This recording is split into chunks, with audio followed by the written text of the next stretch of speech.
نعرہ رسالت، نعرہ حیدری، حسینیت، یزیدیت، اہل بیت کے دشمن پر لعنت، برائے خوشنودی آل محمد صلوات۔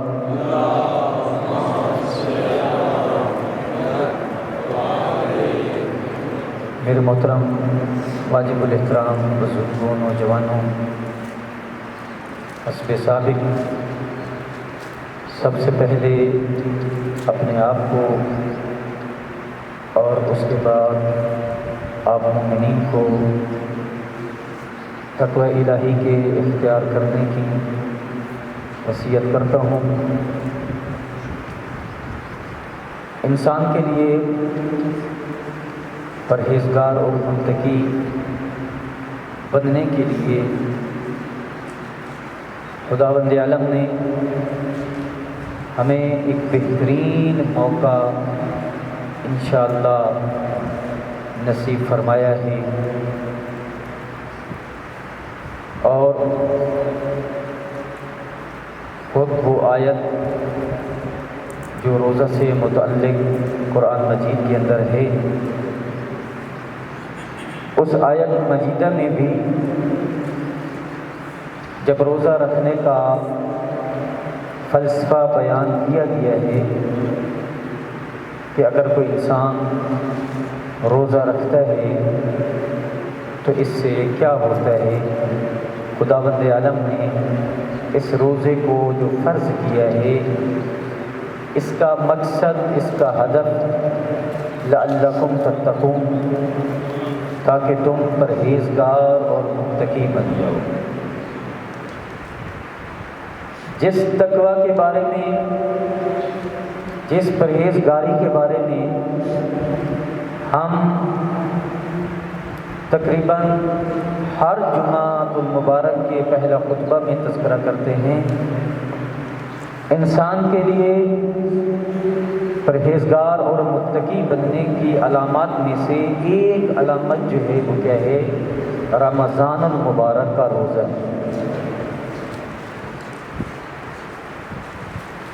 میرے محترم سامعین، شعبان المعظم اختتامی مراحل تک پہنچ چکا ہے۔ اس کے اختتام میں 1 یا 2 دن باقی ہیں۔ اب اس شعبان المعظم کے آخری لمحات میں، آخری ساعات میں، آخری گھڑیوں میں ہماری ذمہ داری کیا بنتی ہے، ہم نے کیا کرنا ہے؟ جبکہ یہ اپنی آخری مراحل میں ہے، اختتامی مراحل میں ہے، اور بہار رحمت کا مہینہ قریب قریب ہے۔ اس شعبان المعظم کے اختتام میں معصومین کی روش کیا ہوتی تھی، معصومین کیا کرتے تھے، یا اپنے اصحاب کو کس بات کی تلقین کرتے تھے؟ میں ایک روایت 8ویں امام علی رضا علیہ السلام سے ذکر کروں گا۔ مولا امام رضا علیہ السلام کے ایک صحابی ہیں جن کا نام ہے ابا سلط حربی، ابا سلط حربی۔ شعبان المعظم کا آخری جمعہ تھا، جیسے آج آخری جمعہ ہے۔ شعبان المعظم کے آخری لمحات تھے، آخری ساعات تھیں، آخری گھڑیاں تھیں، اختتام پذیر ہونے والا تھا، اور شعبان المعظم کا آخری جمعہ تھا۔ ابا سلط حربی مولا امام رضا علیہ السلام کی خدمت اقدس میں تشریف لائے، حاضر ہوئے، اور حاضر جب مولا کے پاس پہنچے، مولا امام رضا علیہ السلام نے کہا کہ اے ابا سلط، آپ کو پتہ ہے کہ یہ شعبان المعظم کا آخری جمعہ ہے، اور شعبان المعظم ختم ہونے والا ہے، رمضان المبارک کا مہینہ شروع ہونے والا ہے، لہٰذا اے ابا سلط حربی تمہیں اس دوران کچھ کام کرنے ہیں۔ حضرت زیر مولا اپنے صحابی کو بیان کر رہے تھے، تو اس کا معنی یہ نہیں ہے کہ صرف یہ بات صرف صحابی کے لیے تھی، ہمارے لیے نہیں ہے، بلکہ معصوم جو بھی بات کرتا ہے، حجت خدا جو بھی بات کرتے ہیں، وہ قیامت تک آنے والے نسلوں کے لیے کامیاب زندگی گزارنے کے اصولوں میں سے ایک اصول ہوتا ہے۔ تو مولا نے فرمایا کہ اے ابا سلط، تمہارا یہ فریضہ بنتا ہے، تمہارے لیے یہ ضروری ہے کہ تم اپنے گناہوں کی بخشش اور مغفرت کے لیے دعا کرو، اپنی معافی مانگو۔ ابھی رمضان المبارک شروع نہیں ہوا، ابھی شعبان المعظم ہے۔ مولا فرماتے ہیں کیا کرو؟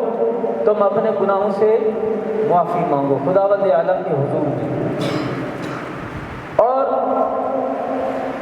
ان اختتامی مراحل میں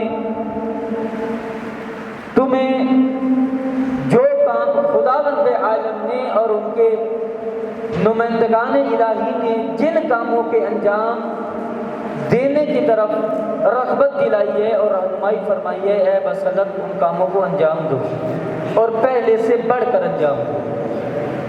پھر مولا امام رضا علیہ السلام فرماتے ہیں کہ اے بسلط رمضان المبارک شروع ہونے سے پہلے یہ دو چند کام کرو۔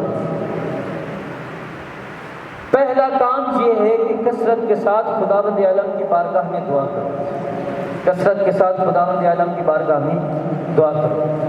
پھر مولا امام رضا علیہ السلام فرماتے ہیں کہ اے بسلط دوسرا کام یہ کرو کہ تم کثرت کے ساتھ استغفار کرو، کثرت کے ساتھ استغفار کرو۔ تیسرا کام مولا فرماتے ہیں کہ اے ابا سلط تیسرا کام یہ کرو کہ تم اپنے گناہ جو تمہارے گناہ کر چکے ہو ان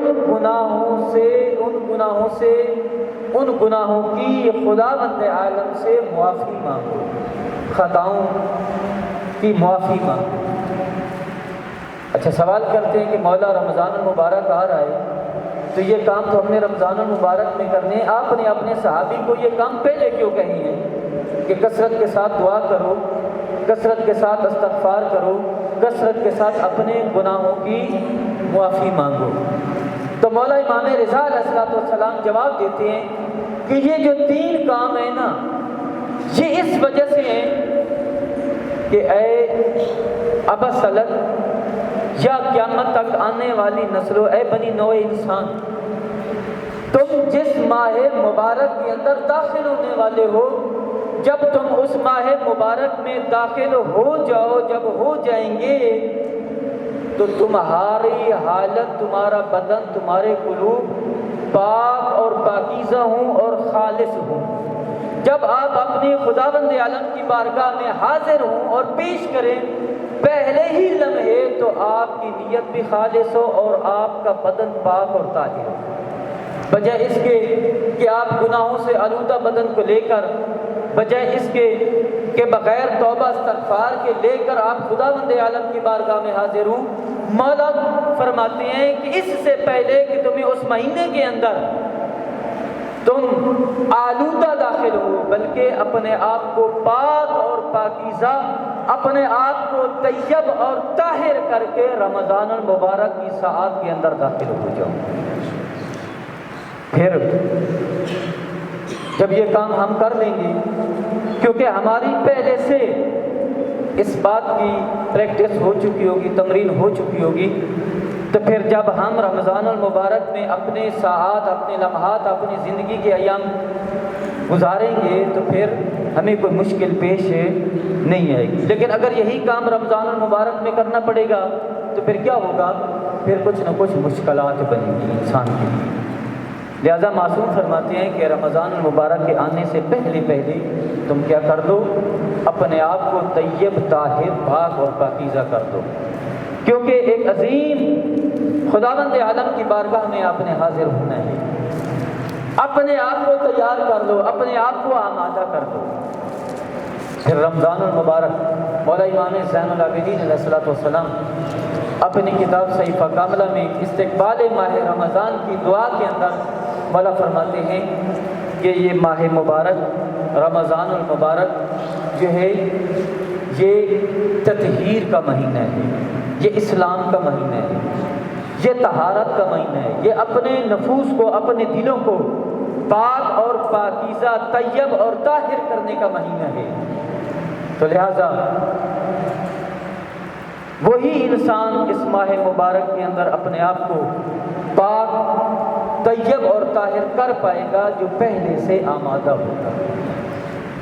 اے میرے دوستو، اے میرے بزرگوں، اے میرے نوجوانوں، اپنے آپ کو بھی آمادہ کریں اور اپنی اولادوں کو بھی آمادہ کریں اس ماہ صیام کے لیے۔ بالعموم کیا ہوتا ہے، بعض والدین شفقت پدری کی وجہ سے اپنی اولادوں کو روزہ نہیں رکھنے دیتے۔ مشکل ہوگا میرے بیٹے کے لیے، پتہ نہیں کیسے بھوک برداشت کرے گا، پتہ نہیں کیسے پیاس برداشت کرے گا۔ ہوتا ہے یا نہیں ہوتا؟ بعض والدین اپنی بیٹیوں کو نہیں رکھنے دیتے، ان کی عمر تھوڑی ہے، مثلا 10 سال کی بچی ہو، 10 سال کی بچی پہ نماز بھی واجب ہے، روزہ بھی واجب ہے، اور اسی طرح 15 سال کا بچہ ہو، اس پہ روزہ بھی واجب ہے، اس پر نماز بھی واجب ہے۔ 10 سال کی بچی ہے، چھوٹی ہے، کیسے روزہ رکھے گی؟ گرمیوں کے مہینے ہیں، بڑی مشکل ہوگا۔ کیا ہے، اپنی اولادوں کو ہم روزہ رکھنے سے منع کرتے ہیں، اپنے بیٹوں کو، بیٹیوں کو روزہ رکھنے سے منع کرتے ہیں، روکتے ہیں کہ یہ نہ رکھیں، ابھی گرمی ہے، مشکل ہوگا، کیسے برداشت کریں گے۔ یہی بعد میں یہ جو منع کرتے ہیں نا، کیونکہ حکم خدا کے تحت، خداوند عالم کی حکم کے تحت ان کے اوپر نماز بھی واجب ہو چکی ہے، ان کے اوپر روزہ بھی واجب ہو چکا ہے، اور والدین روکتے ہیں۔ جب روکتے ہیں پھر وہ اولادیں عادی نہیں ہو پاتی، حتیٰ کہ بڑی عمر بھی ہو جاتی ہے، گزر جاتی ہے، 22 سال کا، 25 سال تک ہو جاتی ہے، وہ روزہ رکھنا ان کے لیے مشکل ہوتا ہے۔ حالانکہ یہ درس کربلا سے نہیں ملا۔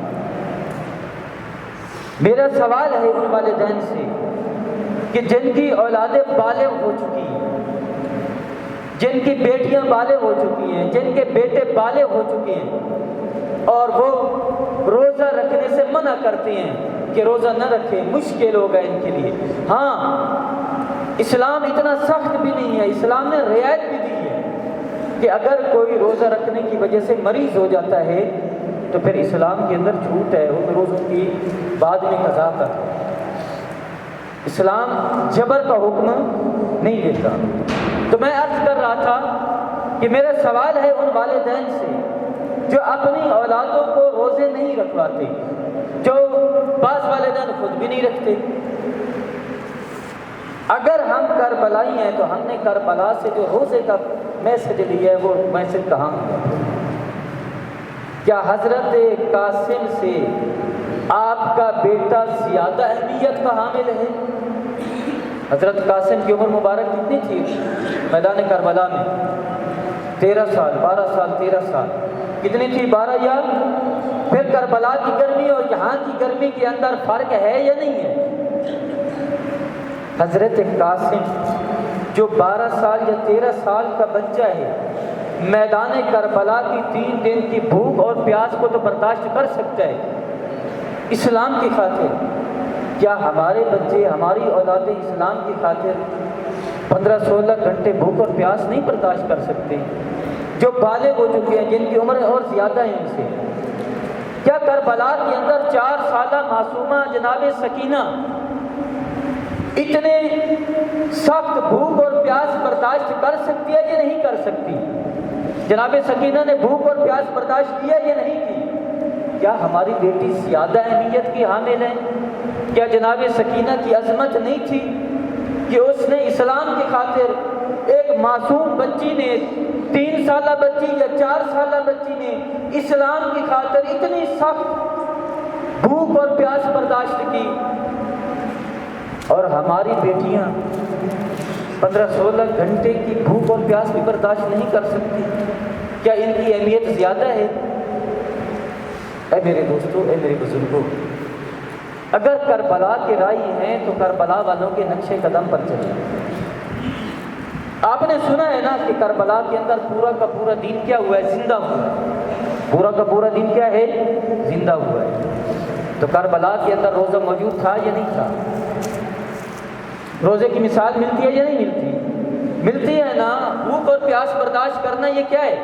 ٹھیک ہے، ایک نیت نہیں تھی روزے کی، کربلا میں یہ نیت روزے والی نہیں تھی، لیکن بھوک اور پیاس برداشت کی ہے، یہ نہیں کی 3 دن کی ہے نا۔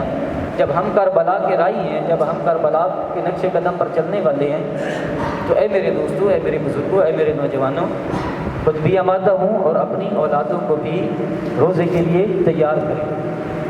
ایک مسئلہ بیان کرنا چاہتا ہوں اسی کے ساتھ ہی، ہمارے بہت سے بزرگ، ہمارے بہت سے نوجوان روزہ نہیں رکھتے۔ کیوں نہیں رکھتے؟ بھئی کام کرنا ہے، بڑی مشکل ہوتی ہے، بھوک لگتی ہے، پیاس لگتی ہے، اس وجہ سے ہم روزہ نہیں رکھ سکتے۔ کیا اسلام نے ہمارا یہ کام کرنا، کیا اسلام کو پتہ نہیں تھا کہ خداوند عالم کی ذات کو پتہ نہیں تھا کہ میرے بندوں نے کام کرنا ہے؟ ہاں جی، تو لہٰذا رمضان المبارک کا مہینہ بھی خداوند عالم نے کیا کر دیا ہے؟ فرض کر دیا ہے۔ کیا خداوند عالم کی ذات اس بات سے آگاہ تھی یا نہیں تھی؟ پتہ تھا نا۔ تو ہمارے ہاں تو گرمی بھی کوئی نہیں ہوتی بھائی، عرب کے اندر تو بہت زیادہ گرمی ہوتی ہے، وہ تو صحرا ہے۔ اللہ کے رسول جہاں پر آئے ہیں یا ہمارے احمد جہاں پر آئے ہیں وہ تو عرب ہے، عرب کے صحرا میں بہت زیادہ گرمی کی شدت اس سے زیادہ ہے۔ ہمارے ہاں تو اس کے مقابلے میں کوئی گرمی نہیں ہے، لیکن خود سے کیا کرتے ہیں؟ روزہ نہیں رکھتے، کیونکہ کام کرنا ہے، بہت بھوک لگتی ہے، بہت پیاس لگتی ہے، اگر روزہ رکھوں گا تو پھر کام نہیں کر پاؤں گا، ظاہر روزی بھی کمانی ہے۔ ہاں جی، روزی بھی کمانی ہے، بچوں کا پیٹ بھی پالنا ہے، سب کچھ کرنا ہے، تو پھر روزہ میں کیسے رکھوں؟ بھائی خداوند عالم کی ذات، پیغمبر اسلام کی ذات، ائمہ معصومین کی ذات آپ کے اس کام سے آگاہ کہ کام انہوں نے کرنا ہے، روزی بھی کرنی ہے، لیکن اس کے باوجود بھی روزہ فرض ہے۔ کوئی انسان بھی جان بوجھ کر روزہ ترک نہیں کر سکتا، جان بوجھ کر روزہ ترک نہیں کر سکتا۔ علماء سے رجوع کریں، رابطہ کریں، بھئی یہ مسئلہ ہے، اس کا حل کیا ہے؟ شریعت نے حل بتایا ہے آپ کو۔ ایسے خواہ مخواہ روزے نہیں رکھتے۔ پتہ ہے ایک روزہ جان بوجھ کر نہ رکھنا، اس کا کفارہ کتنا ہے؟ 61 روزہ۔ اگر کوئی بندہ جان بوجھ کر ایک روزہ نہیں رکھتا تو اس کا کفارہ کتنا ہے؟ 61 روزہ۔ ایک روزے کے بدلے میں جو آپ جان بوجھ کر نہیں رکھتے، 61 روزہ۔ کیا 61 روزے کے کفارے سے بچا جا سکتا ہے؟ ہاں بچا جا سکتا ہے، شریعت نے حل بتایا ہے۔ آپ کا بغیر عذر شرعی روزہ نہ رکھنا 61 روزے کا کفارہ ہے۔ 61 روزے کا کیا ہے؟ 61 روزہ رکھنا پڑے گا اگر آپ جان بوجھ کر روزہ نہیں رکھتے، صرف اس وجہ سے کہ میں نے کام کرنا ہے، میں نے چنے کاٹنے ہیں، میں نے گندم کاشت کرنی ہے، میں نے پیر کھڑے ہو کر مستریوں کا کام کرتا ہوں، دھوپ پہ کام کرنا ہے، لہٰذا مشکل ہوگی، روزہ نہیں رکھ سکتا، تو لہٰذا ہم کیا کر دیتے ہیں؟ چھپ کر کے روزہ چھوڑ دیتے ہیں۔ بھائی روزہ چھوڑ دیا، یہ آپ نے خداوند عالم کی حکم کی نافرمانی کی ہے۔ خداوند عالم کے حکم کی کیا کیا ہے؟ آپ نے نافرمانی کی، آپ نے آیت الہی کا آپ نے انکار کیا، جان بوجھ کر روزہ چھوڑ دی۔ ہاں اس کا حل ہے، اگر آپ کام کاج والے ہیں، اگر آپ کیا ہے چنے کاٹنے ہیں، اگر آپ نے گندم کاٹنی ہے، اگر آپ نے کھڑے ہونا ہے، تو اس کا حل شریعت نے بتایا ہے۔ آپ روزہ قصر کر دیں، روزہ رکھیں، روزہ کسی صورت میں بھی معاف نہیں، الا یہ کہ جو عذر شرعی انشاءاللہ بعد میں بیان کریں گے، 4-5 مواجہات ہیں کہ جن میں روزہ اسلام نے اجازت دی ہے کہ روزہ چھوڑ سکتے ہیں، 4-5 افراد ہیں، اس میں روزہ چھوڑ سکتی ہے۔ ہاں اگرچہ ہے مکروہ، یعنی روزے کا قصر کرنا اس نیت سے ہے مکروہ، لیکن ایک حرام سے تو بچ سکتے ہیں۔ جو آپ نے ایک 61 روزے کا کفارہ ادا کرنا تھا وہ آپ کے سر پہ موجود ہے، اور ایک آپ واجب کے تارک بنے ہیں، ایک حرام کام انجام دیے، اس حرام کام سے آپ بچ سکتے ہیں صرف زیادہ سے زیادہ قرات آئے گی آپ پر۔ البتہ بعض فقہا کے نزدیک قرات بھی نہیں ہے، بعض فقہا کے نزدیک قرات ہے لیکن بعض کے نزدیک قرات بھی نہیں ہے۔ آپ 10-11 بجے تک کام کریں، کام کرنے کے بعد آپ چلے جائیں سفر پر، جو آنے جانے کا 45 کلومیٹر بنتا ہے، وہاں جا کر روزہ قصر کریں، قصر کر کے آ جائیں، پھر آگے اپنا کام شروع کر دیں۔ اب کیا ہوگا، جب آپ روزہ قصر کر دیں گے تو قصر کرنے پر وہی ایک روزہ بعد میں قضا ہوگی، اسی ایک روزے کی کیا ہوگی آپ پر قضا ہوگی۔ یہ جائے کہ روزہ چپ کر کے نہ رکھنا، بھائی کوئی نہیں رکھا، چھوڑ، میں نے کام پہ جانا ہے، کام ہوتا نہیں ہے مجھ سے اس وجہ سے۔ بھائی شریعت نے حل بتائی، اسلام کے اندر جبر نہیں ہے، لیکن یاد رکھیے گا کہ روزے کی چھوٹ نہیں۔ اگر کوئی بندہ جان بوجھ کے نہیں روزہ چھوڑ دیتا ہے تو وہ خداوند عالم کی بارگاہ میں مجرم ہے۔ اور انشاءاللہ آئندہ خطبوں کے جمعے میں عرض کروں گا کہ اگر کوئی بندہ جان بوجھ کر روزہ نہیں رکھتا تو اس کی سزا کیا ہے، اس کی سزا کیا ہے شریعت اسلامی نے۔ اور جس علی ابن ابی طالب کو آپ اپنا امام مانتے ہیں، کسی نے جب جان بوجھ کر روزہ ترک کر دیا تھا تو علی مولا نے اپنی حکومت کے اندر، جب کوفہ کے اندر حاکم تھے، تو مولا نے اپنے ماننے والے کو اس کی سزا کیا دی تھی۔ یاد رکھیے گا علی مولا عادل امام ہے۔ غلط امید معصومین سے نہ رکھیے گا کہ اگر ہم واجب کے تارک بن جائیں گے تو معصومین ہماری شفاعت کریں گے، یہ غلط ہے، یہ تصور بالکل کنسیپٹ ٹھیک نہیں ہے۔ وہ عادل ہیں، انہوں نے عدل کرنا ہے، اور کبھی بھی معصوم آپ حرام کام کریں، آپ جرم کریں، آپ واجب کو ترک کر دیں اور یہ سمجھ رکھ رہے ہو کہ معصوم ہماری شفاعت کریں گے۔ معصوم سے ایسی توقع نہ رکھیں، اور نہ ہی معصومین نے ایسا کوئی کام انجام دینا ہے۔ شفاعت اس کی کرنی ہے، پہلے کچھ ہم عمل انجام دے کر آئیں گے، کچھ کریں گے تو کچھ تھوڑی بہت کمی خامی ہوگی تو معصومین شفاعت کریں گے۔ خداوند قدوس سے دعا گو ہیں کہ بحق چہاردہ معصوم اسلام خداوند عالم کی ذات ہم سب کو رمضان المبارک کی رحمات اور برکات سے استفادہ کرنے کی توفیق کامل عنایت فرمائے۔